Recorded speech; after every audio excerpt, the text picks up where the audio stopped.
I met Lori in 2002. She had just recently married my brother. We were fast friends. She really felt like a sister, and my kids absolutely loved her. She was Aunt Lolo. I never noticed any kind of red flags until our visit in 2018. One of the biggest concerns was she had this fixation on the end times. She went so far as to say that it's going to be so scary, sometimes she thinks it'd be better to just put her kids in the car and go over the side of a cliff. Lori changed significantly. In addition to the end time stuff, I saw a lack of empathy. When my brother died, she didn't tell me that he had passed. My family didn't find out until 5 weeks after she couldn't be bothered. He didn't have a funeral. He didn't even have an obituary. It was like he just slipped away without anyone noticing. Lori seems absolutely infatuated with her new and fifth husband, Chad Daybell. Chad is deep into the teachings of the afterlife. Learning about his teachings gave me context for some of the crazier things she said. The chances of Tylee and JJ being alive are extremely remote. Nothing that she's doing is in any way indicative of a parent who just has her children safely tucked away. JJ was last seen September 23rd, but no one can say when Tylee was last seen. And it just feels like Tylee, like her dad, just slipped away unnoticed. Seeing the video footage of Lori and Chad living their best aloha life in Hawaii, Lori's children are unaccounted for, is unimaginable. It's infuriating. There are total strangers who are more worried about her kids than she is. Well, Annie, I'm glad you're here, but I'm really sorry for the circumstances. When did this hit your radar that something was not right here?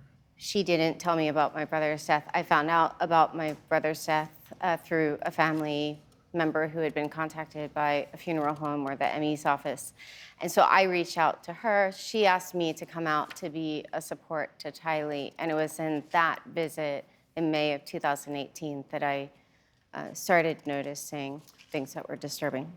So she didn't even tell you that your brother had died. What? Yeah. That. How strange is that in your relationship with her? It was very strange because when I found out, I thought, oh my gosh, like she must not know, because they had a very contentious divorce and custody battle. And so I just thought, oh my gosh, like she doesn't know, Tylee doesn't know. So I reached out to her. She didn't answer the call, but then I emailed her and asked her, please call me, it's important, it has to do with Joe. And she called me and then said, yes, I know. So it was very, very jarring. And then she asked me to come out to be a support to Tylee, and I just kind of had to take a couple days to, kind of process it, and decided to put aside my personal feelings and go out there to connect with Tylee. Mm-hmm.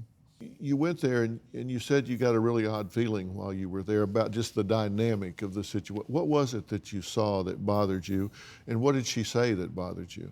She just made some really inappropriate comments about my brother in front of Tylee, one that actually erupted. I mean, Tylee got very, very, very upset and screamed. And then in my personal interactions with Lori, Tylee wasn't there for these, but her fixation on the end times, like that was brand new. She had never mentioned anything about that. It was like she was trying to alert me, like that there was some kind of imminent danger, and she wanted me to know that these times were going to be really scary, and she thinks, because of how scary it'd be, it would be better to just put the kids in the car and go off the side of a cliff. And so that was that was